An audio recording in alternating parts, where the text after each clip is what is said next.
Hey everyone, welcome back to the channel. Today, I've got my very brief thoughts and very gut reaction-y thoughts on Eternals, because yes, I did watch it yesterday, as I said I would, on Wednesday, and it is now Thursday, but I just want to give my initial reactions to the film, because honestly, as I predicted, I don't understand the hate that's been sent towards it.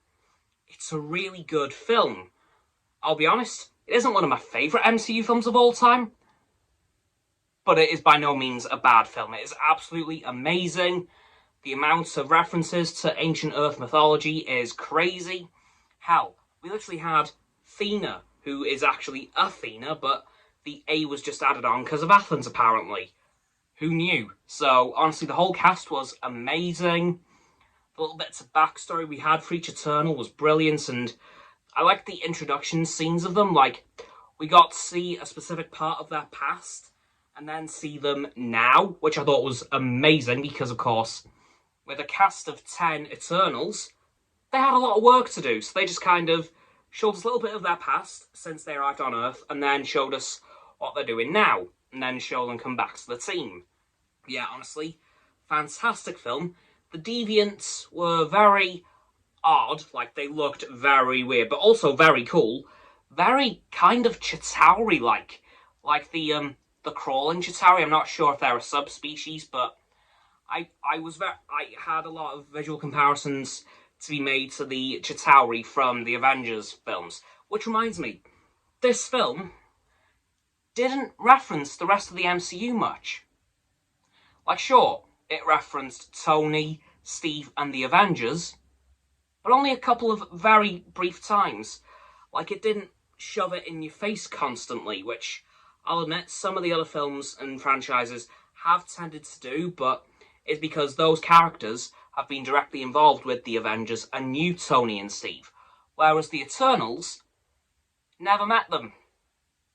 Never met them once, because it was revealed in the film that the Eternals were only allowed to interfere in affairs on Earth if deviants were involved, which until now hasn't been the case for a very long time, I believe. I don't remember how long exactly, but the Eternals thought they wiped out the deviants a few hundred years ago, possibly even a couple of thousand years ago. I don't quite remember.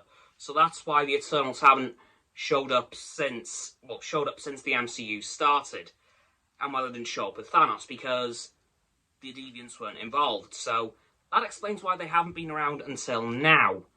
The whole thing of the Celestials was really cool, and how they're born. Like, they are within the middle of a planet, and then they kind of burst out and destroy it. I thought that was really cool. Arishem, definitely going to be a big problem. I can feel it coming. He may be one of the big bads of the next phase of the MCU, but I don't think he'll be the big bad. That is obviously going to be reserved, I think, for Kang the Conqueror.